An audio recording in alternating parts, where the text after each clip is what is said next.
सिंध जे मशहूर शाइर दुनिया जे आलमी इंसानियत जो पैगाम रखंदड़ एक अज़ीम शाइर जो दुनिया जो तमाम वॾो शाइर थी गुज़रियो आहे, वो सरदार हज़रत शाह अब्दुल लतीफ़ भिटाई है।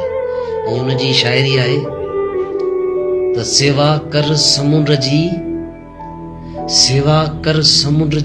जिथे जर वहे थो जाल।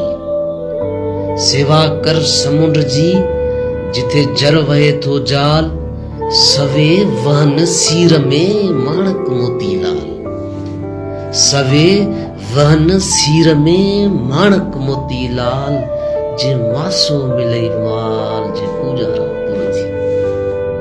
लतीफ़ साईं इन शायरी में हिन रीत फरमायो आहे ऐं पूरी आलमी इंसानियत लाइ पैगाम ॾिनो आहे त लतीफ़ जो हिन तरह पैगाम आहे, मालिक तू न छॾेज आऊं जियां तो आसरे। मालिक तू न छॾेज आऊं जियां तो आसरे। सभई पाड़ू सूरजूं हिक लहज़े मंझ लटेज। हिक तू न मुंह मटेज, हिक तू न मुंह मटेज, ॿियो लोक मटियो त घोरियो।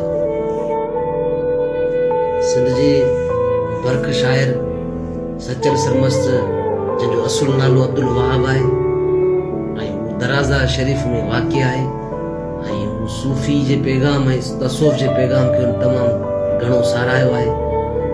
सूफ़ी उलिया वली करम जो पैगाम आहे त सचल साईं उते कीअं फरमायो आहे उहा मां तव्हांखे शाइरी पढ़ी ॿुधायां थो। जेके मज़हबी माण्हू आहिनि उहे कीअं फितनो फसाद फैलाईंदा आहिनि ऐं पखड़ींदा आहिनि, त उन जे हवाले सां सचल साईं फरमायो आहे, मज़हबन मुल्क में माण्हू मुंझाया। मज़हबन मुल्क में माण्हू मुंझाया। शेखी पीरी बुजुर्गी बेहद भुलाया।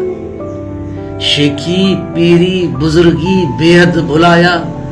केथा निमाज़ूं निवड़ी पढ़न, केथा निमाज़ूं निवड़ी पढ़न, किन मंदर वसाया।